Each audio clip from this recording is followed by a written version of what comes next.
நேயர்களுக்கு வணக்கம். அனைவருக்கும் இனிய புத்தாண்டு நல்வாழ்த்துகள். பாரதிய ஜனதாவுடைய தலைவர் அமித்ஷா அவரை பொறுத்த வரைக்கும், அந்த கட்சியை பொறுத்த வரைக்கும் மிகப்பெரிய தர்ம சங்கடத்தை ஏற்படுத்தக்கூடிய 2 வழக்குகளாக இருந்தவை. ஒன்று 2002 சம்பந்தப்பட்ட வழக்கு, இன்னொன்று அமித்ஷா சம்பந்தப்பட்ட வழக்குகள். ஷொராபுதீன் ஷேக் போலி என்கவுண்டர் வழக்கு. இந்த ஒரு வழக்கு பெரிதும் உற்று நோக்கப்பட்ட வழக்கு. 2005 நடந்த சம்பவம். அந்த மாநிலத்துடைய குஜராத்துடைய உள்துறை அமைச்சராக இருந்த அமித்ஷாவுக்கு இதில் சம்பந்தப்பட்டிருக்கிறார் என்பது குற்றச்சாட்டு. அந்த வழக்கிலிருந்து அமித்ஷா விடுவிக்கப்பட்டிருக்கிறார். இது பாரதிய ஜனதா ஒரு வெற்றி கொண்டாட்டத்தோடு பார்க்கிறது. எதிர்கட்சிகள் குற்றம் சாட்டுகின்றன. சிபிஐ தவறாக பயன்படுத்தப்பட்டிருக்கிறது, சிபிஐ சரியாக இந்த வழக்கை வாதாடவில்லை, முன்னெடுத்து செல்லவில்லை என்ற ஒரு குற்றச்சாட்டை சிபிஐ மீது வைக்கிறது. இதே குற்றச்சாட்டு காங்கிரஸ் ஆட்சி இருந்த காலகட்டத்திலும் பலமுறை வைக்கப்பட்டது. ஒரு கூண்டு கிளியா என்ற குற்றச்சாட்டு எல்லாம் எழுந்திருக்கிறது. பல்வேறு கேள்விகள் எழுந்திருக்கின்றன. இது பாரதிய ஜனதாவுக்கும் அமித்ஷாவுக்கும் ஒரு ஒரு நல்ல விஷயமாக பார்க்கப்பட்டாலும் கூட சில விமர்சனங்கள் எழும்பியிருக்கின்றன, இருவேறு பார்வைகள் எழும்பியிருக்கின்றன. இவற்றையெல்லாம் இந்த நிகழ்ச்சியில் விரிவாக நாம் விவாதிக்க இருக்கின்றோம். முதலில் இது சார்ந்த ஒரு சிறிய தொகுப்பை காண்போம். கடந்த 2005ஆம் ஆண்டு சொராபுதீன் ஷேக் என்பவர் என்கவுண்டரில் சுட்டுக் கொலை செய்யப்பட்டார். இவர் லஷ்கர் இ தொய்பா தீவிரவாத இயக்கத்துடன் தொடர்பு உள்ளவர் என்றும் அன்றைய குஜராத் முதல்வர் மோடியை கொலை செய்ய திட்டமிட்டார் என்றும் குஜராத் காவல்துறை விளக்கம் தந்தது. இந்த வழக்கின் சாட்சியான துளசிராம் பிரஜாபதி போலீஸ் காவலில் இருந்து தப்பி ஓட முயன்றதாக கடந்த 2006ஆம் ஆண்டு டிசம்பர் மாதம் என்கவுண்டரில் சுட்டுக் கொல்லப்பட்டார். இந்த 2 வழக்குகளிலும் அப்போதைய குஜராத் உள்துறை அமைச்சராக இருந்த அமித்ஷாவுக்கு தொடர்பு உள்ளது என சிபிஐ தரப்பில் குற்றம் சாட்டப்பட்டது. தொடர்ந்து 2010ஆம் ஆண்டு அமித்ஷா கைது செய்யப்பட்டு 3 மாதங்களுக்கு பிறகு ஜாமீனில் வெளியே வந்தார். 2012ஆம் ஆண்டு இந்த வழக்கு மகாராஷ்டிரா மாநிலத்திற்கு மாற்றப்பட்டது. இதுகுறித்து விசாரணை நடத்தி வந்த சிபிஐ 2013ஆம் ஆண்டு செப்டம்பர் மாதம் குற்றப்பத்திரிகையை தாக்கல் செய்தது. அது என்கவுண்டர் நடந்தபோது உள்துறை அமைச்சராக இருந்த அமித்ஷா மற்றும் காவல்துறை அதிகாரிகள் உள்பட 18 பேர் மீது குற்றம் சாட்டப்பட்டிருந்தது. இந்நிலையில் இந்த வழக்கில் இருந்து தம்மை விடுவிக்க வேண்டும் என அமித்ஷா சிபிஐ சிறப்பு நீதிமன்றத்தில் மனு தாக்கல் செய்தார். அந்த மனுவை விசாரித்த நீதிமன்றம் சிபிஐயின் அனுமானங்கள் முழுவதும் ஏற்கக்கூடியது அல்ல என்றும் அவரை ஒரு குற்றவாளியாக குற்றம் சாட்ட முடியாது என்று கூறி வழக்கிலிருந்து விடுவித்து தீர்ப்பு வழங்கியுள்ளது. இந்த தீர்ப்பு அரசியல் அரங்கில் கடும் அதிர்வுகளை ஏற்படுத்தியுள்ளது. இது ஒருபுறம் இருக்க, சிபிஐயின் அடுத்த கட்ட நகர்வுகள் எப்படி இருக்கப் போகிறது என்ற எதிர்பார்ப்பும் எகிர தொடங்கியுள்ளது. பாஜக இதை வெற்றியோடு பார்க்கிறது. ஒரு ரிஸ்பைட்டாக அமித்ஷாவுக்கும் பாரதிய ஜனதாவுக்கும் இது பார்க்கப்படுகிறது. இது ஒரு பக்கம் இருக்க, சிபிஐ உடைய செயல்பாடுகள் குறித்த விவாதத்தை எதிர்க்கட்சிகள் எழுப்பியிருக்கிறார்கள். சிபிஐ இந்த விவகாரத்தை சரியாக அணுகவில்லை, உள்நோக்கத்தோடு செயல்படுகிறது அப்படிங்கிறது காங்கிரஸ், ஆம் ஆத்மி உள்ளிட்ட எதிர்க்கட்சிகளுடைய பார்வை. இல்லை, சிபிஐ அந்த கட்டத்தில் தான் தவறாக பயன்படுத்தப்பட்டது, பொலிட்டிக்கலாக ஒரு மோட்டிவேட் செய்யப்பட்ட வழக்கு என்பது தெளிவாக இருக்கிறது என்பது பாரதிய ஜனதாவுடைய பார்வை. இது சரி, இதையெல்லாம் விரிவாக விவாதிக்க இருக்கின்றோம். சிபிஐ பற்றிய விவாதம் எழும்பியிருப்பதனால் நம்முடைய சிபிஐ முன்னாள் உயர் அதிகாரி திரு ரகோத்தமன் அவர்கள் நம்முடைய இந்த நிகழ்ச்சியில் இணைகிறார். இடதுசாரி சிந்தனையாளர் திரு குமரேசன் அவர்கள் இந்த விவாதத்தில் நம்முடைய பங்கேற்கிறார். அவரை நிகழ்ச்சிக்கு வரவேற்கின்றோம். காங்கிரஸ் கட்சியின் சார்பில் தேசிய செய்தி தொடர்பாளர் ஜோதிமணி அவர்களும் பாரதிய ஜனதாவின் திரு கல்யாணராமன் அவர்களும் இந்த நிகழ்ச்சியில் இணைகிறார்கள். அனைவரையும் இந்த நிகழ்ச்சிக்கு அன்போடு வரவேற்கின்றோம். நான் ஜோதிமணி அவர்கள்ட்ட தான் கேட்க விரும்புகிறேன். அமித்ஷாவுக்கு எதிராகவும் மோடிக்கு எதிராகவும் காங்கிரஸ் முன்னெடுத்த ஒரு முக்கியமான ஒரு ஆயுதமாக இது இருக்கிறது. இன்னைக்கு அவரை விடுவித்திருப்பது சிபிஐ நீதிமன்றம். சிபிஐ உடைய செயல்பாடுகள் மீது சில குற்றச்சாட்டுகளை வைக்கின்றீங்க. But the end of the day நீதிமன்றம் அவரை இந்த வழக்கில் இருந்து விடுவித்திருக்கிறது. இதை தாண்டி இது ஒரு பொலிட்டிக்கல் மோட்டிவேஷன் அப்படிங்கிற ஒரு ஆங்கிளையும் நீதிமன்றத்துடைய தீர்ப்பில் அப்சர்வேஷன் நம்மளால பார்க்க முடிகிறது. நிச்சயமாக உங்களுடைய வாதங்கள் அடிபட்டு போயிருக்கிறது இல்லையா இந்த வழக்கை பொறுத்தவரை? இல்ல, இந்த வழக்கு நீங்க முதல்ல இருந்தே பாத்தீங்கன்னா இது வந்து காங்கிரஸ் தான் இந்த வழக்கை சோடிச்சது அப்படின்னு சொல்லி இதுவரைக்கும் எங்கேயுமே இல்ல. இப்ப வந்து ஆட்சி மாறின அப்புறம் தான் இந்த மாதிரி வருது, காங்கிரஸ் தான் இதை பண்ணாங்க அப்படின்னு குற்றச்சாட்டு. சிபிஐ காங்கிரஸ் தவறாக பயன்படுத்தியது. நீங்க எல்லா காங்கிரஸ் ஆட்சி காலத்தையெல்லாம் விட்டுருங்க. 2 வாரங்களுக்கு முன்ன நிச்சயமா மோடி அரசாங்கம் தான் ஆட்சியில இருந்ததுங்க. 2 வாரத்துக்கு முன்ன டிசம்பர் 2வது வாரம் இந்த வழக்கு வந்த பொழுது இதே சிபிஐ நீதிமன்றம் வந்து அதுக்கு வந்து முகாந்திரம் இருக்கிறது, அதனால டிஸ்சார்ஜ் பெட்டிஷன் பண்ண முடியாதுன்னு சொன்னாங்க. 2 வாரம் கழித்து நீங்க வந்து சிறப்பு நீதிமன்ற நீதிபதி ஸ்பெஷல் ப்ராசிக்யூட்டர், இன்வெஸ்டிகேட்டிவ் ஆபீசர் 3 பேரும் மாற்றப்பட்ட பிறகு இந்த வழக்கு இன்னைக்கு இவரோட டிஸ்சார்ஜ் பெட்டிஷன் ஓகே ஆயிருக்கு. அது மட்டுமல்ல, நீங்க ஒரு சிபிஐ வழக்கமாக செய்வது போல் ஒரு மிகச்சிறந்த லாயரை வச்சு வாதாடாம வெறும் ஒரு சாதாரண வக்கீலை வச்சு 15 நிமிஷம் தான் வாதாடுறாங்க. டிஃபென்ஸ் 3 நாள் வாதாடி இருக்கு. சோ ஒரு 2 வாரத்திற்குள்ள இது எப்படி மாறும்? இந்த ஒரு உண்மையே இது எவ்வளவு உண்மையான வழக்கு என்பதும் இது எவ்வளவு சிபிஐ உடைய செயல்பாடு. பட் ஆனால் தீர்ப்பு வழங்கி இருப்பது, அவரை விடுவித்திருப்பது சிபிஐ அல்ல, நீதிமன்றம். நீதிபதி மாற்றப்பட்டிருக்கிறார் அப்படின்னு நான் சொல்றேன். ஒரு நோக்கத்தோடு நீதிமன்றம் இந்த ஒரு தீர்ப்பை வழங்கியிருக்கிறது, அவரை விடுவித்திருக்கிறது அப்படின்னு சொல்றீங்களா? Are you accusing the judiciary? இல்ல, அதுக்கெல்லாம் அக்யூசிங் ஜுடிஷியரி அப்படிங்கிறீங்க. மாற்றப்பட்டதால இந்த தீர்ப்பு வழங்கப்பட்டிருக்கு. இந்த விசாரணை நடந்து கொண்டு நீதிபதி மட்டும் மாற்றப்படவில்லை. நான் தான் சொல்றேன், நீதிபதி மாற்றப்பட்டிருக்கிறார், இன்வெஸ்டிகேட்டிவ் ஆபீசர் மாற்றப்பட்டிருக்கிறார், ஸ்பெஷல் ப்ராசிக்யூட்டர் தீர்ப்பு வழங்கியது நீதிபதி. அவர் ஒரு நோக்கத்தோடு கொடுத்த ஒரு தீர்ப்பு.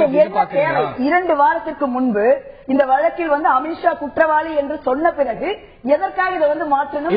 அந்த கேள்வி எழுந்திருக்கிறது. நீங்க இதெல்லாம் நடந்த நிகழ்வுகள். நீதிபதி மாற்றப்பட்டிருக்கா? பல வழக்குகள் நீதிபதிகள் பல வழக்குகள் இது ஒண்ணல்ல.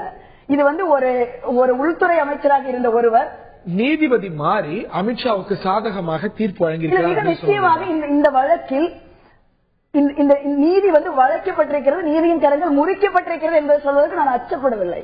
திரு கல்யாண்ராமன், இந்த ஒரு குற்றச்சாட்டை காங்கிரஸ் மட்டும் சொல்லவில்லை, மேலும் பல எதிர்க்கட்சிகளும் சொல்லியிருக்கிறார்கள். நிச்சயமாக சிபிஐ உடைய செயல்பாடுகள் ஜோதிமணி சொல்வது போல ஒரு தீர்ப்புக்கு நம்ம இந்த காரணத்துக்காக கொடுக்கப்பட்ட தீர்ப்பு அப்படின்னு ஒரு முடிவுக்கு நிச்சயமாக வர முடியாது. நிச்சயமாக ஏற்புடையதல்ல. ஆனால் சிபிஐ உடைய செயல்பாடு பல கேள்விகளை எழுப்பியிருக்கிறது. அமித்ஷா தரப்புல 3 நாட்கள் விவாதம் நடந்திருக்கிறது. ஆனால் சிபிஐ 15 நிமிஷத்துல முடிக்குது.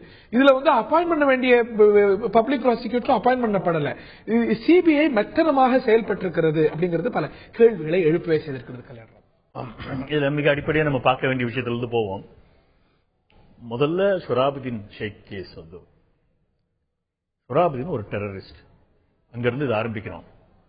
இவங்களுடைய ஆட்சி காலத்துல 1995 ஜரானியான்ற உஜ்ஜைன்ல இருக்கிற வில்லேஜ்ல 40 AK-47 அவன் வீட்டுல இருந்து கைப்பற்றுறாங்க. அவன் ஓடி போறான். ஓடி போனவன் ஒரு காலகட்டத்தில் கண்டுபிடிக்கிறாங்க. அது 2005. இந்த சூழ்நிலையில யார் இவங்க பிடிக்கிறாங்க அப்படின்னு ரெக்கார்டு இருக்குன்னா, Rajasthan police, Gujarat police, Andhra police 3 பேரும் சேர்ந்து அப்படின்னு ஒரு ரெக்கார்டு இருக்கு. ஆந்திரா போலீஸ் மேல எந்த விதமான குற்றச்சாட்டை இதுல பதிவு செய்யப்படல.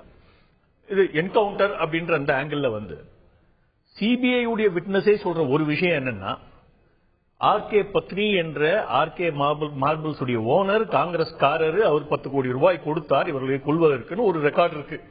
இதை ரொம்ப கன்வீனியன்டா இக்னோர் பண்ணிருக்காங்க அப்படின்றது உண்மை. இது 2005-6 நடக்கிற இந்த மேட்டர்ல 2010 ஜூலைல தான் அமித்ஷாவை கொண்டு சேர்க்கிறாங்க. எந்த சூழ்நிலையில் சேர்க்கிறாங்கன்னா, கீதா ஜோஹரின்ற அந்த ஒரு அப்ரைட் ஆபீசர் ரொம்ப தெளிவா சொல்றாங்க, அமித்ஷாவை இம்ப்ளிகேட் பண்ண சொல்லி எனக்கு பிரஷர். இது 2010 காங்கிரஸ் அரசாங்கத்துல அமித்ஷாவுடைய பேரே உள்ளே கொண்டு வர வேண்டும் என்று என் மீது அழுத்தம் இருக்கிறது என்று கூறி, யாரோட அழுத்தத்தால செய்யப்பட்டது? காங்கிரசின் அழுத்தத்தால் இருக்கிறது என்று கூறி அந்த அம்மா ஃபைனலா ரிசைன் பண்ணிட்டு போகுது. இதுதான் இதனுடைய பின்னணி. இந்த சூழ்நிலையில இதுல என்ன யதார்த்தம் எது உண்மை அப்படின்றது சிபிஐக்கு நிச்சயமா தெரியும். சிபிஐ எப்படி நீங்க வரத்துக்கு முன் பின் அப்படின்னு 2ஆ பிரிக்கணுமோ? அது நீங்க ஆட்சி இல்லாத காலகட்டத்தில் காரணத்தை சொல்றேன். சிபிஐ டைரக்டர் மேல குற்றச்சாட்டு வந்துச்சு, அவர் வீட்டுக்கு அக்யூஸ்ட் எல்லாம் போனாங்க அப்படின்னு. சரி, அவர் ஏன் நீக்கல? நீக்க வேண்டிய அவசியம் அரசாங்கத்துக்கு என்ன? அரசாங்கம் மேல இன்டர்ஃபியர் ஆச்சுன்னா it will amount to interfering with the CBI. ஆனா கோர்ட் டைரக்ஷன் கொடுக்குது. கோர்ட் டைரக்ஷன் கொடுக்கறது மூலமா நீங்க இந்த விஷயத்தெல்லாம் இது பண்ணக்கூடாது, இன்டர்ஃபியர் பண்ணக்கூடாதுன்னு சொல்லுது. அதுக்கு இந்த அரசாங்கம் அனுமதிக்குது. என்ன இல்லாட்டா அரசாங்கம் இதை புரட்டி போட முடியும், மாற்றி போட முடியும். அது காங்கிரஸால் நியமிக்கப்பட்டவர் என்பது நம்ம எல்லாருக்கும் தெரியும். இந்த சூழ்நிலையில இருந்தா கூட கோர்ட்டுடைய வாதத்துக்கு தான் நம்ம மரியாதை கொடுக்கணும்ன்றதுனால பிஜேபி அரசாங்கம் இன்டர்ஃபியர் ஆகல. ரஞ்சித் சின்ஹா மேட்டர்ல கடைசி நிமிடம் வரை அவர் இப்போ ரிட்டையர் ஆயிட்டாரு. சோ இந்த சூழ்நிலையில சிபிஐ விஷயத்துல நாங்க இன்டர்ஃபியர் ஆகும். என்னுடைய கேள்வி கேஸோட ஹிஸ்டரியை பத்தி சொல்றீங்க. என்னுடைய கேள்வி அப்படிங்கிறது இந்த சமீப காலங்கள்ல after your government took over இந்த வழக்குல சிபிஐ உடைய செயல்பாடுகள்ல பின்னடைவுகள்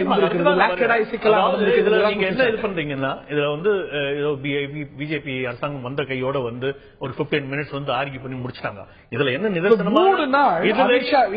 நிதர்சனமான உண்மை என்ன என்பது சிபிஐக்கு தெரியும்.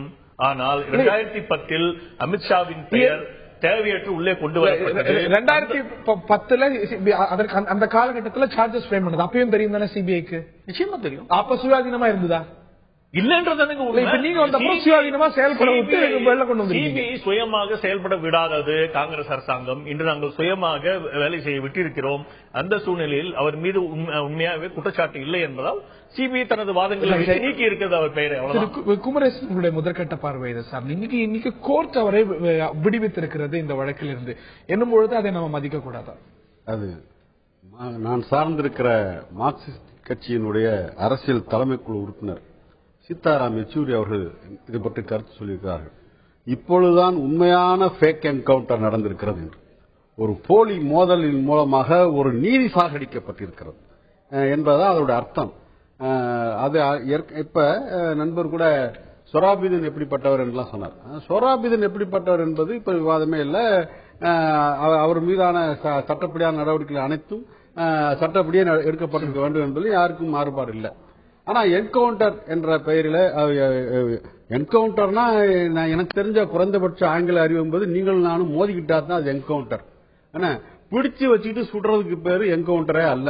ஏன்னா அது வெறும் கவுண்டர் தான். அதனால அது ஃபேக் என்கவுண்டர் பேர் வந்திருக்கு. ஆக அந்த ஃபேக் என்கவுண்டர் என்பது ஏன் நடத்தப்பட்டது என்பதான் முக்கியமே தவிர சொராபுதீன் எப்படிப்பட்டவங்க அவருக்கு என்னென்ன தொடர்புகள் இருந்தது, யாரோடலாம் தொடர்பு இருந்ததெல்லாம் பாதிக்க தொடர்ந்து வச்சுங்க பல பேருடைய விஷயங்கள் சிக்கலாய் போயிடும். ஏன்னா அந்த மார்பிள் கம்பெனி முதலாளிகள் யார் பக்கம் இருக்கிறார்கள் இன்றைக்கு ஒரு கணக்கு போடுவோமா, ஒரு லிஸ்ட் எடுக்கலாமா? அப்ப அதெல்லாம் ரொம்ப சிக்கலா போயிடும். எனவே அது தேவையில்லை. ஆனா இப்ப இந்த குறிப்பிட்ட பிரச்சனையை பொறுத்த வரைக்கும் இப்ப நான் என்ன சொல்றாரு, இதெல்லாம் மத்திய அரசு கையில தானே சிபிஐ இருந்துச்சு. அவங்க தானே இந்த வழக்கை தொடுத்தாங்க. இந்த ஒரு அம்மையாரை பற்றி கூட சொன்னாங்க, அந்த விசாரணை அதிகாரியா இருந்தவங்க. அந்த சிபிஐ என்பது மத்திய அரசின் பொறுப்பில் இருக்கிறது எல்லாருக்கும் தெரிஞ்ச விஷயம். அது மத்திய அரசுடைய உள்துறை கீழ் இருக்கிறது. ஆனால் அந்த விசாரணை குழுவின் தலைவராக நியமிக்கப்பட்ட அந்த காவல்துறை அதிகாரி அந்த அம்மையா இருக்காங்களே, டிஜிபியா இருந்தவங்க, அவங்களை நியமிச்சது மாநில அரசு தானே, மோடி அரசு தானே அவங்களை நியமிச்சது. அந்த இன்னும் சொல்ல போனால் அந்த அம்மையார் தன்னுடைய விசாரணையை நடத்தி அந்த அறிக்கையை கொடுத்த உடனே அந்த அறிக்கையை நேரடியாக கோர்ட்டுக்கு கொடுக்காம நேரடியாக அங்க அமைச்சரவைக்கு போயிருக்கு. இல்ல நீதிமன்றம் கடைசி தலையிட்டது யாரை கேட்டு நீங்க வாங்குனீங்கன்னு கேட்டதுக்கு அப்புறம் நீங்க நேரடியாக எங்களுக்கு கொடுத்தா போதும்னு சொல்லி நீதிமன்றம் சொல்லிச்சு. அந்த ரிப்போர்ட் அதுக்குள்ள இடையில என்ன ஆயிடுச்சுன்னா அந்த அம்மையாருடைய அந்த அறிக்கையில என்ன விஷயங்கள் இருக்குன்றது ஊடகங்கள்ல வெளியாயிடுச்சு. முதல்ல குஜராத் ஊடகங்கள் வந்தது, அப்புறம் மற்ற ஊடகங்கள் வந்தது. அதனுடைய விளைவு என்னவென்றால் அவர் பதவி நீக்கம் செய்யப்பட்டார். அவர் சொன்னார் அவங்க அந்த அம்மா ராஜினாமா பண்ணிட்டு போயிட்டாங்க. ராஜினாமா பண்ணல. ஏன்னா இது கோர்ட் பதிவுல இருக்கு. நீதிமன்றம் கேட்டிருக்கிறது எதற்காக அவரை பதவி விட்டு நீக்கினீர்கள் என்று நீதிமன்றம் கேட்டிருக்கிறது. இவரால் பதில் சொல்ல முடியவில்லை. மீண்டும் அவருக்கு அந்த பொறுப்பு தரப்பட்டது. பிறகு எப்படி அவர் ராஜினாமா செய்தார் என்று சொல்ல முடியும்? பின்னால் இதெல்லாம் நடந்து முடிந்த பிறகு கோர்ட் அவருக்கு இதை நிரூபிக்கிறதுக்கு ஆதாரம் இல்லை, இதுக்கு ஒரு பொலிட்டிக்கல் கான்ஸ்பிரசி இருக்குன்னு கோர்ட் சொல்லியிருக்கிறது. சிபிஐ சொல்லிருக்கலாம், இந்த நிகழ்வெல்லாம் நடந்திருக்கிறது, ஊடகங்கள்ல நிறைய பேசியிருக்கோம், பார்த்திருக்கோம். இன்னைக்கு கோர்ட் சொல்லும் பொழுது இதற்கெல்லாம் போகணுமா? பக் ஸ்டாப்ஸ் தேவையில்லையா? அடுத்து வேற ஒரு நிலை வரைக்கும் நீதிமன்றத்தின் தீர்ப்பு அது உச்ச நீதிமன்றத்தின் தீர்ப்பாகவே இருந்தாலும் கூட விமர்சனத்துக்கு அப்பாற்பட்டது அல்ல என்பதுதான் ஜனநாயகத்தினுடைய உயர்ந்தபட்ச அழகு, நாகரிகம், உரிமை. அந்த உரிமையின் அடிப்படையில் நம்ம பேசிக்கிட்டு இருக்கிறோம். இப்போ இந்த நீதிமன்றம் தீர்ப்பு அளித்திருக்கிறது. சொராபினுடைய சகோதரர் கூட நான் இதை நம்பினேன், ஆனால் நாங்கள் கைவிடப்பட்டிருக்கிறோம், நாங்கள் உயர் நீதிமன்றத்தை அணுக போறோம்னு சொல்லியிருக்கிறார். ஆனா இப்ப என்னன்னா நீதிமன்றம் இப்படி சொல்லுவதிலேயே அந்த வார்த்தைகள்லயே எனக்கு ஐயம் ஏற்படுகிறது. அதனால் இப்ப இவர் மீதான குற்றச்சாட்டுகள் நிரூபிக்கப்படவில்லை. எனவே அவர் இந்த வழக்கிலிருந்து விடுவிக்கப்படுகிறார், குற்றச்சாட்டு விடுவிக்கப்படுகிறார் சொல்லியிருந்தால் அந்த அளவோடு நிறுத்தி இருந்தால் இதுல பெரிய அளவுக்கு ஒன்னும் விவாதத்துக்கு இல்லைங்க. ஆனா அவர்கள் தரப்பில் வாதிட்ட வழக்கறிஞர் என்ன சொன்னார் என்பதை மேற்கோள் காட்டி அரசியல் உள்நோக்கம் இருக்கிறது என்பதை அனைத்து ஊடகங்களும் திரும்ப திரும்ப சொல்லுகிற அளவிற்கு ஒரு அழுத்தம் கொடுத்து ஒரு நீதிபதி தனது தீர்ப்பில் அந்த வாசகத்தை சேர்த்திருக்கிறார் என்றால் இல்ல ஏதோ எதிர்கால கணக்குகள் இருக்கின்றன என்றுதான் கோர்ட் என்ன சொல்லணுங்கிற வரைக்கும் நம்ம முடிவு செய்ய முடியுமா? இந்த அவர் சொல்லியிருக்கிறார் இந்த வாதங்கள் வைக்கப்பட்டிருக்கின்றன அப்படின்னு கோர்ட் செய்வது அப்படிங்கிறது புதுசல்ல, இது அன்பிரசிடென்டட் இல்ல. இல்ல இந்த குறிப்பிட்ட வழக்குல ஏன்னா இது எவ்வளவு பொலிட்டிக்கலி சென்சிட்டிவ் வழக்கு என்பது எல்லோருக்கும் தெரியும். ஏன்னா இப்ப நானும் என்கிட்ட ஆதாரம் கேட்டீங்கன்னா என்னால சொல்ல முடியாது, என்கிட்ட இல்ல. ஏன்னா அவ்வளவு பெரிய அதிகாரமும் அத்தனை வாய்ப்புகளும் உள்ள சிபிஐயாலே போதிய அதிகாரிகளை ஆதாரங்கள் தாக்கல் செய்ய முடியலங்கிறத பாக்குறோம். இப்ப இது சிபிஐ குற்றமா அல்லது சிபிஐக்கு சரியாக ஒத்துழைக்காத குஜராத் மாநில காவல்துறையினுடைய குற்றமா அங்குள்ள அரசியல் குற்றமானு இன்னும் இந்த வாதம் விரிச்சுக்கிட்டே போகலாம். பல கேள்விகள் எழுந்திருக்கின்றன. இருவரும் உங்களுடைய பார்வைகளை பதிவு செய்யறீங்க. திரு ரகோத்தம் அவர்களுடைய முதற்கட்ட பார்வையும் பதிவு செய்யணும். பிரதானமாக எழுந்திருக்கக்கூடிய கேள்வி சிபிஐ இன்னும் கூண்டுக்கிளியாக இருக்கிறதா? இந்த வழக்கில் சென்ற ஆட்சி காலத்தில் அமித்ஷாவுக்கு எதிராக சிபிஐ பயன்படுத்தப்பட்டது என்றும் இந்த முறை இப்பொழுது காங்கிரஸ் வைக்கக்கூடிய குற்றச்சாட்டு அமித்ஷாவுக்கு ஆதரவாக சிபிஐ செயல்பட்டது என்றும். ஆக சிபிஐ உடைய செயல்பாடு குறித்து அன்றும் இன்றும் தொடர்ந்து கேள்விகள் எழுந்திருக்கின்றன. அமித்ஷா சொராபுதீன் ஷேக் போலி என்கவுண்டர் வழக்கிலிருந்து விடுவிக்கப்பட்டிருக்கிறார். அவர் மீதான இந்த குற்றச்சாட்டுகளுக்கு எந்த அடிப்படை ஆதாரமும் இல்லை என்ற அடிப்படையில் அவர் விடுவிக்கப்பட்டிருக்கிறார். இது ஒரு பக்கம் இருக்க, சிபிஐ இந்த வழக்கை சரியாக கையாளவில்லை அப்படிங்கிற ஒரு குற்றச்சாட்டை காங்கிரஸ் உள்ளிட்ட எதிர்க்கட்சிகள் முன்வைத்திருக்கிறார்கள். இந்த ஒரு விஷயமானது பாரதிய ஜனதாவுக்கு ரெஸ்பெக்டாக பார்க்கப்பட்டாலும் கூட சிபிஐ சார்ந்த செயல்பாடு குறித்து பல கேள்விகள் எழுப்பியிருக்கிறது. முன்னாள் சிபிஐ உயரதிகாரி திரு ரகோத்தமன் நம்மிடையே இணைந்திருக்கிறார். இப்போ 2 குற்றச்சாட்டுகள் வைக்கப்படுகிறது. பாரதிய ஜனதா வைக்கக்கூடிய குற்றச்சாட்டு ஒரு தவறாக உள்நோக்கத்தோடு அமித்ஷாவை குறிவைத்தார்கள் சிபிஐ. இப்பொழுது சிபிஐ சரியாக கையாளவில்லை. இது காங்கிரஸ் உள்ளிட்ட கட்சிகள் வைக்கக்கூடிய குற்றச்சாட்டு. ரெண்டுமே சிபிஐ உடைய சுயாதீனம் சார்ந்த ஒரு குற்றச்சாட்டு. இன்ட்ரெஸ்டிங்லி, ஐரானிக்கலி 2 பேருமே வைக்கக்கூடிய குற்றச்சாட்டு சிபிஐ சுதந்திரமா செயல்படலன்னு. அந்த முடிவுக்கு தான் வரணுமா? நீங்க சிபிஐ சுதந்திரமா செயல்படல அப்படின்னு சொன்னீங்கன்னா அதை ஒத்துக்கணும். என்னோட எக்ஸ்பீரியன்ஸ்ல 1977 எப்பொழுது ஜனதா பார்ட்டி ஆட்சிக்கு வந்ததோ, எமர்ஜென்சி மிஸ்ஸஸ் காந்தி இது பண்ண பிறகு 77 வந்ததோ, அப்போதாகப்பட்டது அந்த சிபிஐ செயல்பாடுகள் தன்மையெல்லாம் மாறுச்சு. மிஸ்ஸஸ் காந்தி அரெஸ்ட் பண்ணாங்க. அதுக்கு அப்புறம் அந்த இதே போல இதாவது ஒரு இன்வெஸ்டிகேட் பண்ணி அந்த அம்மாவை உடனே விடுவிக்கல. ஃபர்ஸ்ட் எஃப்ஐஆர் போட்டு அவங்களை கோர்ட்ல ப்ரொடியூஸ் பண்ணும் போதே சார்ஜ் ஷீட்ல ஒன்றும் மெட்டீரியல் கிடையாது அப்படின்னு சொல்லி இது எஃப்ஐஆர்ல ஒரு மெட்டீரியல் இல்லை அப்படின்னு அந்த அம்மாவை விடுவிச்சாங்க. அதுக்கு அந்த டைம்ல நான் என்ன சொல்ற வரேன்னா, அதாவது எஃப்ஐஆர் போட்டு உடனே ஒரு அக்யூஸை ப்ரொடியூஸ் பண்றோம். அவங்களுக்கு ஜுடிஷியல் கஸ்டடி கேட்கணும், இல்லைன்னா போலீஸ் கஸ்டடி கேட்பாங்க. அதுதான் ப்ராசிக்யூட்டருடைய ஒரு நிலைப்பாடு. ஆனால் அந்த நிலைப்பாடு இந்திரா காந்தி இஷ்யூ இல்ல அந்த உடனே இது பண்ணுங்க. நான் சொல்றது கேளுங்க. அந்த அதாவது சிபிஐ எப்ப மாறப்பட்டது, சிபிஐ பொலிட்டிக்கலி மோட்டிவேட்டட் ஆரம்பிச்சதோ அது எனக்கு தெரியும். 60 நான் 68 இருந்து சார் சிபிஐல இருந்தவன். அப்பொழுது கோஹ்லின்னு இருந்தாரு, டிசன் இது எஃப்இஆர் எல்லாம் இருந்தாரு. எந்த பொலிட்டிக்கல் இன்டர்ஃபியரன்ஸும் நேரு பீரியட்லயும் கிடையாது, லால் பகதூர் சாஸ்திரி. ஆகவே 77 இருந்து இந்த சிபிஐ தன்மையாகப்பட்டது ஒரு பொலிட்டிக்கல் ஷேடோ இந்த வழக்குக்கு வருவோம். 77 இருந்து சிபிஐ ஆகப்பட்டது பாரபட்சமாக தான் செயல்பட்டு வருகிறது. எந்த கேஸ்ல நாட்டு ஒரு சாதாரண ஒரு கவர்மெண்ட் சர்வெண்ட் ட்ராப் பண்ணிட்டாலோ அல்லது இது பண்ணிட்டாலோ அந்த கேஸ்ல கிடையாது. சாதாரண கொலை வழக்குகள் பொலிட்டிக்கலி ஏதாவது ஒரு அரெஸ்ட் பண்ணிட்டோம்னு வச்சுங்க, பொலிட்டிக்கலி ஒரு அக்யூஸ்ட் அரெஸ்ட் பண்ணிட்டோம்னா கான்ஸ்பிரசி இல்ல. அந்த என்கவுண்டர் கேஸ்ல அது எஸ்பெஷலி என்கவுண்டர் தான் நல்லா சொன்னார் அவர். It is cold blooded murder cases. அதுல என்கவுண்டர் சொல்லி இது பண்ணும்போது ஒரு பொலிட்டிஷியனை எந்த கேஸ்ல நீங்க போட்டா கூட it becomes a political colour case. இதுல இன்வெஸ்டிகேட் பண்றவங்க மேலேயும் எதிர்கட்சிக்காரங்க தூத்துவாங்க. ஆனா எதிர்கட்சிக்காரங்க எப்போ ஆட்சிக்கு வராங்களோ அப்ப அதே சிபிஐ ஆகப்பட்டது அதை பிரைஸ் பண்ணுவாங்க. ஆனால் இந்த வழக்கை பொறுத்தவரையில் இந்த பாம்பே நீதிமன்றம் ஸ்பெஷல் நீதிமன்றம் தீர்ப்பு ஆகப்பட்டது. என்னை பொறுத்தவரையில் இதுல அவங்க சொல்ற ரீசன் என்னன்னா மொத்தம் 3 ரீசன் சொல்றாரு. ஒரு டிஸ்சார்ஜ் பண்றதுக்கு ஒரு அக்யூஸ்ட் ட்ரையல் பண்ணாமலே, இவர் மாத்திரம் அக்யூஸ்ட் இல்ல, அமித்ஷா மாத்திரம் இல்ல, இன்னும் ஒரு 15 பேர் போலீஸ் ஆபீசர்ஸ் எல்லாம் இருக்கிறாங்க. ஆகவே இவரை மாத்திரம் விடுவிக்கிறதுக்கு பெட்டிஷனை போட்டு இவருடைய டிஸ்சார்ஜ் பெட்டிஷனை ஹியர் பண்ணும்போது என்ன சொல்ல அவருடைய ரீசன் வைக்கிறாருன்னா, எந்த விதமான சார்ஜ் ஷீட்லயும் பொலிட்டிக்கலி மோட்டிவேட்டட் கேஸ் எல்லாம் எழுத மாட்டாங்க, சார்ஜ் ஷீட்ல இருக்காது. ஆகவே பொலிட்டிக்கலி மோட்டிவேட்டட் கேஸ் ஒன்னு எழுதுறாரு இந்த ஜட்ஜ் ஆகப்பட்டவர். இரண்டாவதாக அது அன்பிரசிடென்ட் நினைக்கிறீங்களா? இது ஓவர் எந்தூசியாஸ்டிக் ஜட்ஜ்மெண்ட். இது ப்ரீஎம்ப்டிங் தி ட்ரையல். எந்த கேஸ்லயுமே எந்த சுப்ரீம் கோர்ட் நிறைய கேஸ்ல சொல்லியிருக்கு, ஒரு ட்ரையல் நடக்கிறதுக்கு முன்னாடி ஒரு ஜட்ஜ்மெண்ட் கொடுக்க கூடாது. நீ கேஸ்ல இவர் சம்பந்தப்பட்டிருக்கிறாரா இல்லையான்றதை அதை டிஸ்கஸ் பண்ணுங்க. அது பொலிட்டிக்கலி மோட்டிவேட்டட் கேஸா இல்லது நாட் மோட்டிவேட்டட் பேசக்கூடாது. இரண்டாவதாகப்பட்டது, நான் இது வரைக்கும் கேட்டது பிரைமரி ஃபேசி எவிடன்ஸ் இருந்தாலே போதும். ஒரு சார்ஜ் ஷீட்ல ஒண்ணு இருக்காது, ஒரு ஸ்டேட்மெண்ட் ஆஃப் விட்னஸஸ் தான் இருக்கும், நேரேஷன் ஆஃப் தி ஃபேக்ட்ஸ் இருக்கும். இதை வச்சுக்கிட்டு ஒரு ட்ரையல் காக்னிசன்ஸ் சொல்லுவாங்க. இதை எடுத்து நடத்த ஸ்டேஜ்ல நீங்க ஒரு அக்யூஸ்ட விடும்போது பிரைமரி ஃபேசி கேஸ் இருக்குதா, எவிடன்ஸ் இருக்குதா, ஆதாரங்கள் இருக்குதான்னு பார்க்கணும். அதை விட்டு இவர் இந்த ஜட்ஜ் ஆகப்பட்டவர் ஒரு வேர்டை யூஸ் பண்ணியிருக்கிறாரு, ப்ராசிக்யூட்டபிள் மெட்டீரியல் எவிடன்ஸ் கிடையாது அப்படின்றாரு. ப்ராசிக்யூட்டபிள் மெட்டீரியல் எவிடன்ஸ் ப்ராசிக்யூஷன் நடந்த பிறகுதான் தெரியும், ஆரம்பிச்ச பிறகு முகாந்திரம். Prosecution only one trial starts, prosecution starts, not before trial starts. So இந்த இரண்டாவது word it is not unbefitting the judges. மூன்றாவதாக நான் சொல்லப்பட்டது, இதுல சுப்பீரியர் ஆபீசர் எல்லாம் வேணும்னு கம்பல் பண்ணி அவங்கள இந்த அமித்ஷா மேல ஸ்டேட்மெண்ட் வாங்கியிருக்கிறாங்க அப்படின்னு மூணாவது அலிகேஷன் சொல்றாரு. இந்த 3 அலிகேஷனையும் வச்சுக்கிட்டு பாத்தீங்கன்னா இந்த ஜட்ஜ்மெண்ட் ஆகப்பட்டது அந்த சார்ஜ் ஷீட்டை பத்தி அதுல இருக்கிற மெட்டீரியல் பத்தி சம்பந்தப்படாத ஒரு ஜட்ஜ்மெண்டாகத்தான் நான் கூறுவேன். திரு கல்யாணராம், இந்த ஒப்பீனியன்ஸ் இப்போ 2 பேருமே சொல்லியிருக்காங்க. ஒரு விஷயம் நான் என்ன பாக்குறேன்னா, இவங்க அனுமானத்தின் அடிப்படையில் சில விஷயங்களை சொல்றதா தோணுது. உதாரணத்துக்கு ஜட்ஜ்மெண்ட்டை we have all the right to question அப்படின்னு நண்பர் குமரேசன் ஒரு இது வச்சாரு.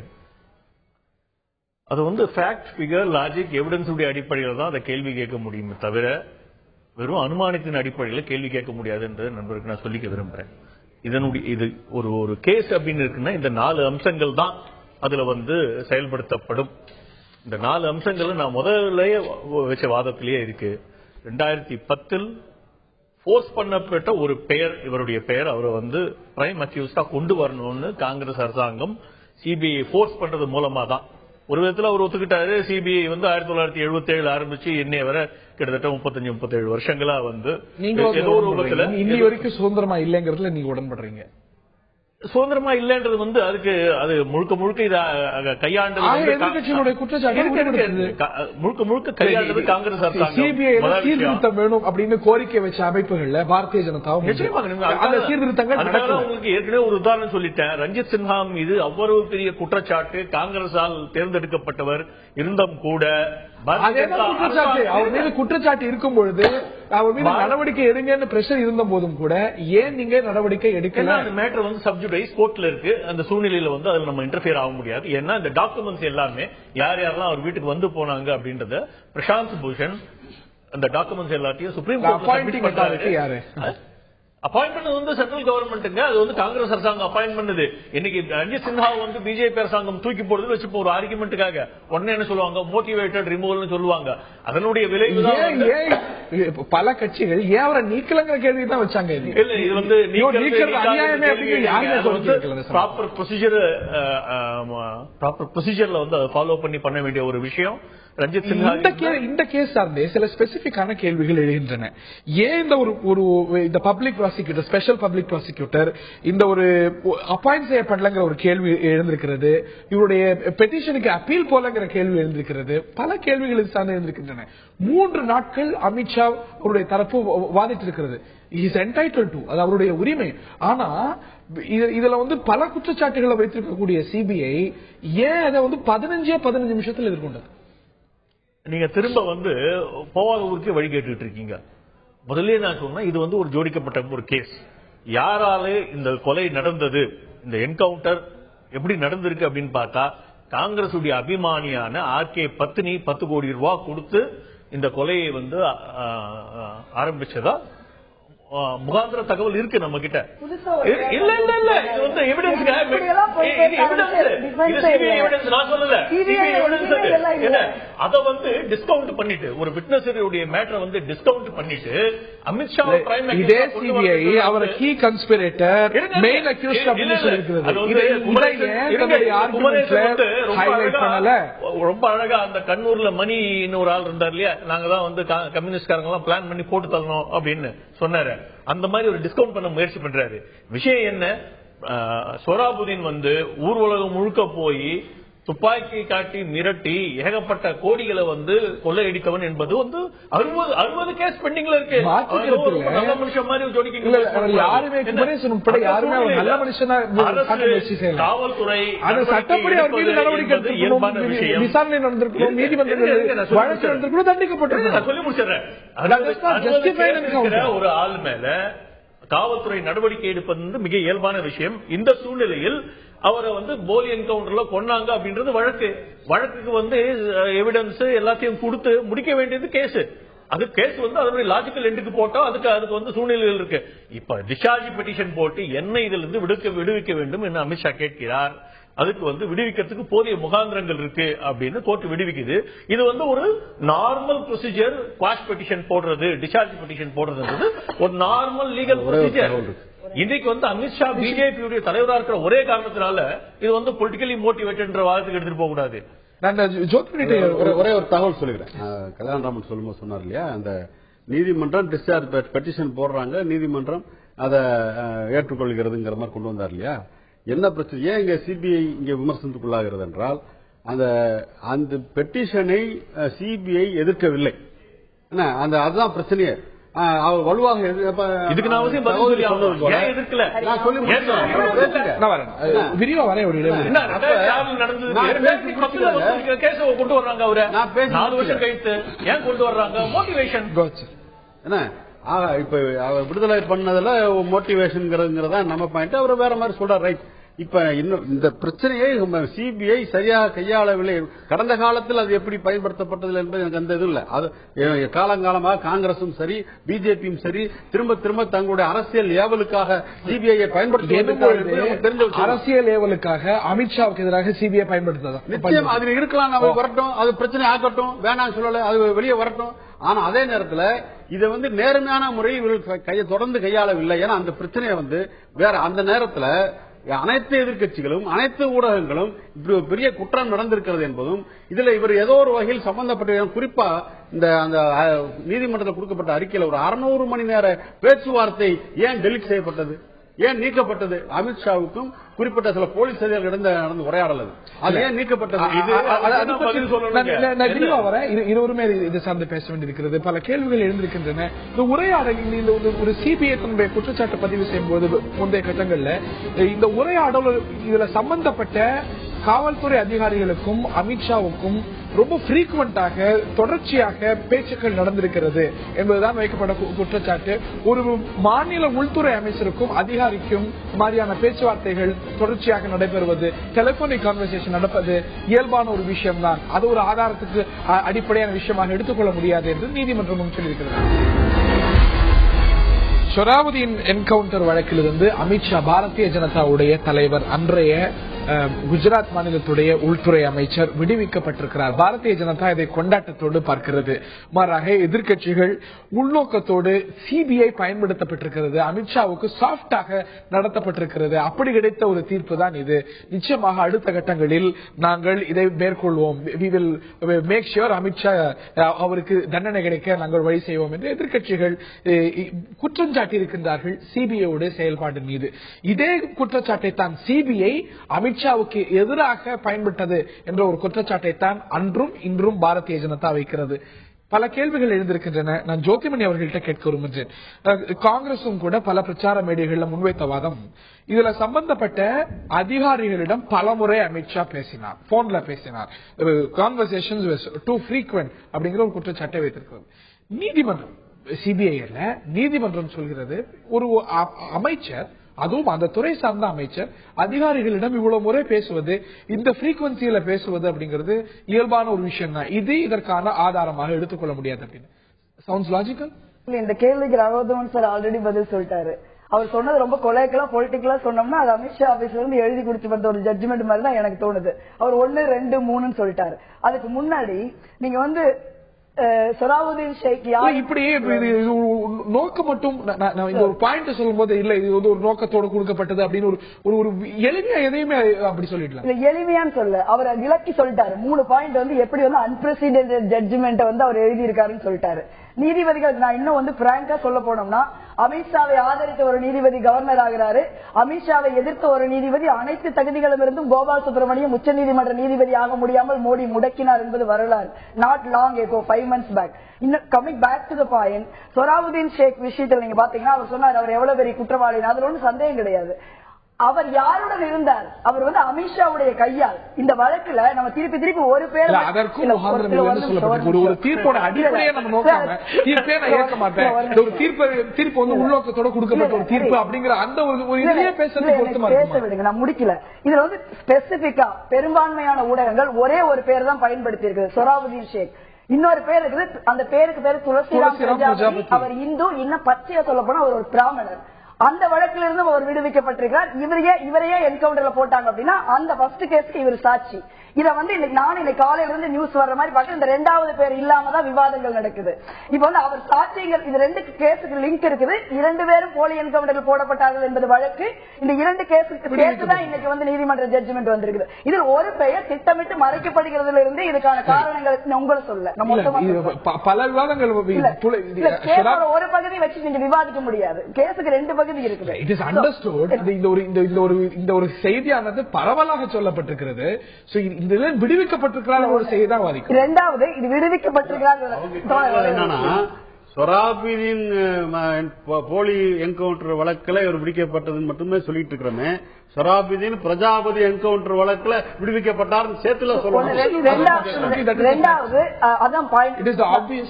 இந்த மாதிரியான பல மறைப்பு வேலைகளுக்குள்ள அது இருக்கு. 2வது இன்னும் அவங்க 2 பேரும் அப்பீல் போவாங்க. இது வந்து ஒரு கிளீன் சீட் கொடுத்துட்டாங்க, ஒரு சிபிஐ நீதிமன்றம் ஒரு நீதிபதி எழுதப்பட்ட எதையோ ஒண்ணு வாசிக்கிறதுனால ஒரு நிரபராதி ஆயிட மாட்டாரு. இன்னும் ஹைகோர்ட்ல அப்பீல் இருக்கு, சுப்ரீம் கோர்ட்ல அப்பீல் இருக்கு. 1. 2வது வந்து ரஞ்சித் சின்ஹா விவகாரத்துல அவர் ரொம்ப அப்படியே புனிதத்தின் திருவுருவ மாதிரி பிஜேபி காட்டினார். கவர்னர்கள், அதாவது ஒரு மிகச்சிறந்த நிதித்துறை செயலாளர் சுற்றுலாத்துறைக்கு தூக்கப்பட்டார். இன்னைக்கு வந்து காங்கிரஸ் ஆட்சியில் இருந்த ஒரு செயலாளரோடு இன்னைக்கு கிடையாது. அரசு நிர்வாகம் ஸ்தம்பித்து போனதற்கு அது ஒரு காரணம்.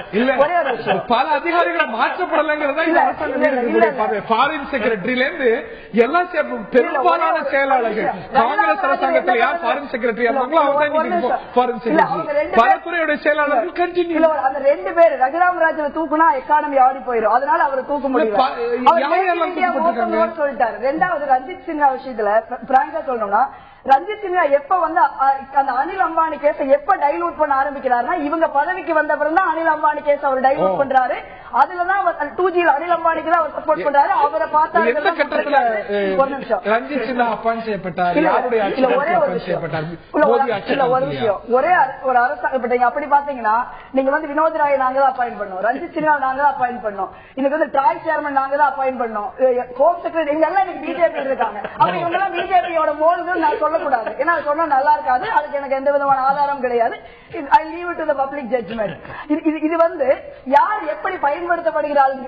ட்ராய் சேர்மனை வந்து நீங்க இந்திய அரசியல் வரலாற்றில் இல்லாத ஒரு ஆர்டினன்ஸ் போட்டு நீங்க கொண்டு போறீங்க, அதை பத்தி நம்ம பின்னாடி பேசுறோம்னு நினைக்கிறேன். அதனால ஒரு புனிதத்தில் எவ்வளவு அதிகாரிகள் காங்கிரஸுக்கு வந்திருக்காங்க அப்படிங்கிற வரலாறு நான் என்ன சொன்னா இவ்வளவு மக்கள் பாத்துக்கிட்டு இருக்கிற ஒரு விஷயத்த நாங்க யாரையுமே மாத்தல. அதாவது நீங்க அனில் அம்பானிக்கு உதவி செய்தார் என்பதற்காக ஒருத்தரை வச்சிருக்கீங்க, மற்றவங்களும் நியாயமா இருக்கிறாங்கிறதுக்காக பல செயலாளர்கள் தூக்கப்படுகிறார்கள். அப்ப சிபிஐ வந்து அதுக்கப்புறம் தான் கோர்ட் சொல்றது ரஞ்சித் சின்ஹா வந்து அதை விசாரிக்க கூடாது அப்படின்னு சொல்லி ஒரு விசாரணை அதிகாரியை நியமிக்கிறாங்க. ஒண்ணு, இந்த கேஸ்ல மொத்தத்திலே நீங்க பாத்தீங்கன்னா இப்ப அமித்ஷா மட்டும் வெளியில வரல, மாயா கோட்னானியும் பாபு பஜ்ரங்கியும் தண்டிக்கப்பட்டவர்கள் பல கொடூர கொலைகளுக்கு அவர்களும் இன்னைக்கு வெளியில தான் இருக்காங்க பெயில்ங்கிற பேர்ல. இது வந்து மோடி ஆட்சி வந்தப்ப இந்த மாதிரி இவங்களுடைய ஒரு பிரையாரிட்டி என்னன்னா இன்னைக்கு வந்து இவங்க சொல்ற வளர்ச்சி இவங்களுக்கு பிரையாரிட்டி இல்ல, முன்னேற்றம் பிரையாரிட்டி இல்ல, அமித்ஷாவை விடுவிக்கிறது, மாயா கோட்னானியை காப்பாற்றுறது, பாபா ராம்தேவுக்கு இசட் பாதுகாப்பு கொடுக்கிறது, இந்த மாதிரி இவங்களோட முக்கிய பிரையாரிட்டி என்பது பல குற்ற பின்னணியிலிருந்து வருது. அது மட்டுமல்ல, குஜராத்தோடைய மிக முக்கியமான உயர்ந்த ஆபீசர்கள் அத்தனை பேர் ஜெயில இருக்காங்க. உள்துறை அமைச்சரா இருந்திருக்காரு. வாட் இட் சேஸ் நீங்க இந்தியாவில பல மாநிலங்கள் இருக்குது, பல உள்துறை அமைச்சர்கள் இருக்காங்க, பல கட்சிகள் இருக்குது. ஆனால் ஒருவர் உள்துறை அமைச்சராக இருந்த, ஒருவர் முதலமைச்சராக இருந்த ஸ்டேட்ல மட்டும் மொத்த போலீஸ் டிபார்ட்மெண்ட் ஜெயில உட்கார்ந்துருக்குது. இதுக்கு என்ன காரணம்? Thiru Kalyanraman, you have to answer this. ரொம்ப இன்ட்ரெஸ்டிங்கான நிறைய அப்சர்வேஷன் பண்ணாங்க. பினான்ஸ் செக்ரட்டரியை கொண்டு போய் டூரிசம் டிபார்ட்மெண்ட்ல போட்டு அவரோட எனக்கு தெரியல உண்மையாக. பினான்ஸ் செக்ரட்டரியை சும்மா இருந்தேன். You have to keep quiet when I talk. Okay, please. Don't get emotional. Go ahead. Finance Secretary வந்து 5 மாசம் அங்க இருந்தாரு. 6வது மாசம் அது வல்ல விவாதம். இவங்க கேக்குற சாதாரணமா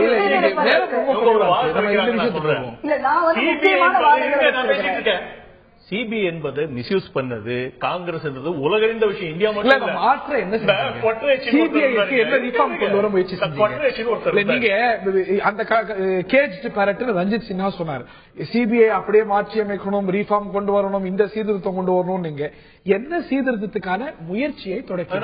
அதுக்கு வரேன் நான். என்ன இதுக்கு முன்னாடி சிபிஐ எப்படி மிஸ்யூஸ் பண்ணாங்க காங்கிரஸ் சேர்த்து சொல்லிருந்தீங்க. என்ன நான் ரொம்ப அதிகமா சொல்லல, ஒரு 3-4 இன்சிடென்ட் மட்டும் சொல்றேன். கொட்டலோச்சின்னு ஒருத்தர் இருந்தார் இந்த நாட்டுல. சோனியா காந்தி வீட்லயே எல்லா நேரமும் இருந்தாரு. அந்த அளவுக்கு மிக நெருக்கமான உறவு. ஒரு குற்றச்சாட்டு 21 கோடி ரூபாய் வந்து அவருடைய பேங்க் அக்கௌண்ட் வந்து சிபிஐ ஃப்ரீஸ் பண்ணி வச்சிருந்துச்சு. ஓவர் நைட் அதை வந்து டீஃப்ரீஸ் பண்ணி இன்டர்போல் புடிச்சு வச்சிருந்த கொட்ரோச்சி மலேசியால புடிச்சு வச்சிருந்தாங்க. அவங்கள வந்து அவனை வந்து இன்டர்போல் ரெட் கார்னர் நோட்டீஸை வந்து எடுத்துடுங்க அப்படின்னு சொல்லி கொட்ரோச்சியை தப்பிக்க விட்டது காங்கிரஸ் அரசாங்கம். இதை அவர்களால் மறுக்க முடியுமா? நான் தேதியில இருந்து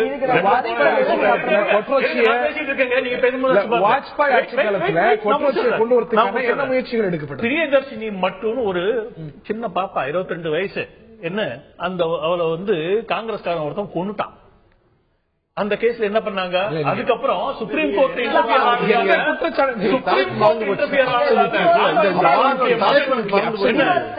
மூணாவது விஷயம் சன் சிங் சத்வால் ஒருத்தர் இருங்க.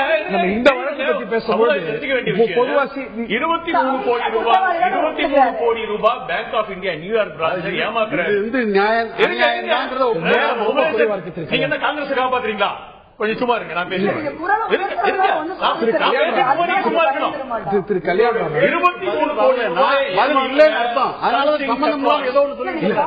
பல வழக்குகளை நம்ம போய் பேசிட்டே போலாம். தயவு செஞ்சு சொல்ல விடுங்க. என்ன சமுதாயத்துக்கு தெரிய வேண்டிய இன்னும் 10 வழக்கு சொல்லுவீங்களா? என்ன பத்மபூஷன் இன்னும் எவ்வளவு வழக்கு பத்மபூஷன் 2000 இன்னும் எவ்வளவு வழக்கு சொல்ல போறீங்க? இன்னும் எவ்வளவு? அப்புறம் 2G அப்புறம் கோல்கேட் இதெல்லாம் நம்ம கண் முன்னாடி நீங்க வாங்குறது முதல்ல சொல்லுங்க. கோல்கேட்டா கேவலமா அவங்க காய் துப்புறாங்க. சுப்ரீம் கோர்ட் காரி துப்பியது என்பது உண்மை. தயவு செய்து 2006 பாருங்க வாரன் அந்த ஆண்டர்சன் போபால் வந்து ஏன் விட்டாங்க 1984 மத்திய பிரதேச திக்விஜய் சிங் அரசாங்கத்துல. குற்றச்சாட்டுகள் வைக்கப்பட்டிருக்கு. அதற்கு பதிலாக ஒரு குற்றச்சாட்டு இன்னும் பல குற்றச்சாட்டுகள் சீர்திருத்தத்தை பத்தி கேட்டீங்க. அதுக்கு வரேன். சீர்திருத்தத்தை பத்தி வரீங்களே, அதுக்கு வரேன் நான். சிபிஐ பொறுத்தவரை பிஜேபி அரசாங்கம் இன்டர்பியர் பண்ணாது. அங்க என்ன நடந்தாலும் இன்டர்பியர் பண்ணாது. ஏன்னா இல்ல நீங்க இந்த முறையே மாற்றி அமைக்கணும், மாற்றி அமைக்கணும். என்ன மாற்றி அமைக்கிறதுக்கான ஏற்பாடுகள் நீங்க அவசரப்படாதீங்க. என்ன 6 மாசத்துல வந்து இந்த அரசாங்கம் செய்த சாதனைகள் மகத்தான சாதனைகள். முதல்ல நாட்டுடைய பொருளாதாரம் வந்து கேவலமா வச்சிருந்தாங்க. இன்னைக்கு வந்து அதை இம்ப்ரூவ் பண்ணிட்டு இருக்கோம். அதுக்கு அடுத்து வந்து இந்த மாதிரி பரிணாம மாற்றங்கள் இதெல்லாம் செய்யப்படணும். அதுக்குள்ள வருவோம். ஆனா நீங்க வந்து சிபிஐ பொறுத்தவரையில பிஜேபி அரசாங்கம் எல்லளவும் இன்டர்பியர் பண்ணாதுடைய விளைவுதான் ரஞ்சித் சிங்கா அங்க இருந்தது கூட அப்படின்றதுதான் உண்மை. அதை வந்து அவரே கூட ஒத்துப்பாருன்றது என்னுடைய அனுமானம். திரு ரகுவத்தமன் அவர்கள்ட்ட அதான் கேட்கிறோம். நேரம் ரொம்ப குறைவா இருக்கிறது. இன்னைக்கு சிபிஐ கூண்டு கிளி அப்படின்னு ரஞ்சித் சின்ஹாவே சொன்னார். இப்பொழுது இந்த ஒரு குற்றச்சாட்டை காங்கிரஸ் எழுப்புகிறது. அந்த குற்றச்சாட்டு அவர்கள் மீது அன்று. இன்னைக்கு குற்றச்சாட்டு அவங்க வைக்கிறாங்க. இந்த குற்றச்சாட்டுகள் தொடர்கிறது, யாரு வைக்கிறாங்கிற நிலை தான் மாறுகிறது. இதற்கான தீர்வு தான் என்ன? இதற்கு வந்து தீர்வு காண முடியாது. ஏன்னா இந்த பொலிட்டிக்கல்ல எப்ப பவருக்கு வர்றாங்களோ, பவருக்கு வந்த உடனே அந்த சம்பந்தப்பட்ட எந்த விதமான டிபார்ட்மெண்டா இருக்கட்டும், சிபிஐ ஆகட்டும், ஐபி ஆகட்டும், இன்கம் டாக்ஸ் ஆகட்டும், ரெவென்யூ ஆகட்டும், என்போர்ஸ்மெண்ட் டைரக்டர் ஆகட்டும், எல்லாமே சேஞ்ச் ஆகும். இது வந்து கண்கூடா பார்த்திருக்கிறோம். அதுவும் பொலிட்டிக்கலி இன்வால்வ்டு ஒரு பர்சனை நம்ம அக்யூஸ்டா போட்டுட்டனாலே அந்த கேஸ் ஆகப்பட்டது ஓப்பனா வந்து அதை வந்து அவுட்ரைட்டா இந்த ஜுடிஷியரி சேர்ந்துதான் செய்யறது ஒழிய இதெல்லாம் இந்த சிபிஐ மாத்திரம் கிடையாது. அந்த சிபிஐ மாத்திரம் அந்த பூண்டுக்கிளி கிண்டுக்கிளி எல்லாம் போயிட்டு கடைசியில அந்த பூண்டுக்கிளியில மாட்டினவரே அந்த சிபிஐ டைரக்டர். இவர் சொல்றாரு நம்ம கல்யாணராமன் சிபிஐ அந்த டைரக்டர் வந்து நாங்க மெக்னானிமஸா விட்டுட்டோம் அப்படின்னு சொல்றாரு. என்ன பொறுத்தவரையில இவர் உண்மையான பிஜேபி ஆகப்பட்டது கவர்னன்ஸ் இருந்ததுன்னா அவர் வந்து இருக்கும்போதே அவர் மேல கேஸ் ரெஜிஸ்டர் பண்ணி இன்வெஸ்டிகேட் பண்ணிருக்கணும். இதே வந்து ஒரு அக்யூஸ்டு பல அக்யூஸ்டுகள் சம்பந்தப்பட்ட கேஸுங்கெல்லாம் வந்து பாத்திருக்கான்னு சொல்லி ஒரு ஐஜியோ ஒரு ஜாயிண்ட் டைரக்டர் ஐஜியோ ஒரு ஆபீசர் பாத்திருந்தாங்கன்னா இந்நாளும் அந்த ஆளு சஸ்பெண்ட் பண்ணிருப்பாரு, கேஸ் ரெஜிஸ்டர் ஆயிருக்கும். ஆகவே இல்ல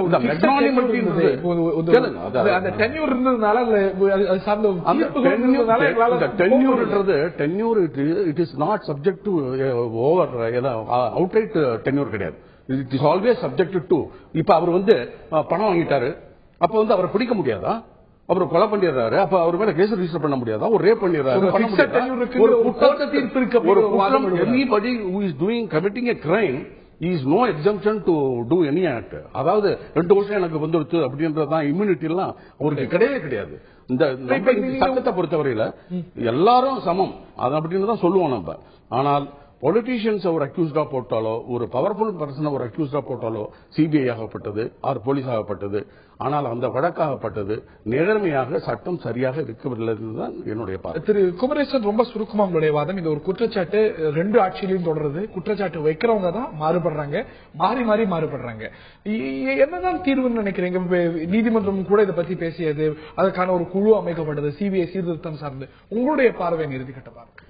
நல்ல வேலை இந்த விவாதத்தோட தலைப்பு மறக்கிற அளவுக்கு வேற விஷயம் போகும்போது நல்ல வேலையா ஒரே தலைப்பு என்னங்கிற நினைவூட்டிட்டீங்க, நன்றி.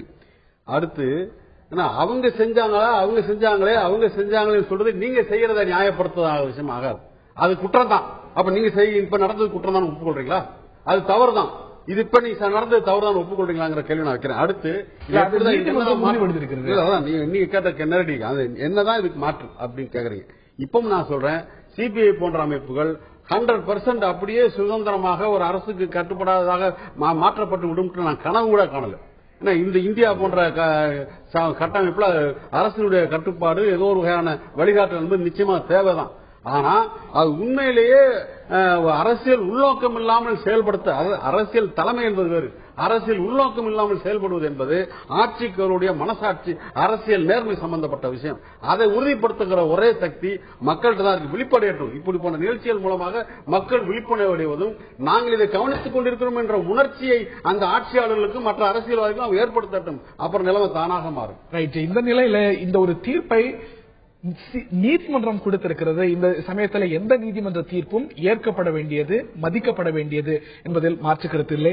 சிபிஐ நீதிமன்றம் அமித்ஷாவை விடுவித்திருக்கிறது. எதிர்க்கட்சிகளுடைய குற்றச்சாட்டு இந்த வழக்கை சிபிஐ நடத்தியது சார்ந்தது. பாரதிய ஜனதா உள்நோக்கத்தோடு காங்கிரஸ் காலத்தில் சிபிஐ செயல்பட்டு அமித்ஷாவுக்கு எதிராக செயல்பட்டது என்றும், பிஜேபி ஆட்சி காலத்தில் அமித்ஷாவை காப்பாற்ற சிபிஐ செயல்பட்டது என்ற ஒரு குற்றச்சாட்டும் சிபிஐ மீது வைக்கப்பட்டிருக்கிறது. அதுதான் விமர்சனமாக எழுந்திருக்கிறது. நீதிமன்றம் அளித்திருக்கக்கூடிய இந்த ஒரு தீர்ப்பை விமர்சிக்கலாமே தவிர உள்நோக்கம் நிச்சயம் கற்பிக்க கூடாது. இதற்கு எதிர்பார்வை இருந்தால் மேல்முறையீடுக்கு செல்றதுக்கான வாய்ப்புகள் நிச்சயமாக 2 தரப்புக்கும் ரெஸ்பெக்ட் இருக்கவே செய்கிறது. இந்த நிலையில் நேர்களுடைய பார்வை என்ன? குற்றச்சாட்டு சிபிஐ உடைய தன்னாட்சி சுதந்திரம் சார்ந்தது, சிபிஐ சுதந்திரமாகத்தான் செயல்படுகிறதா? நேர்களுடைய பார்வை என்ன?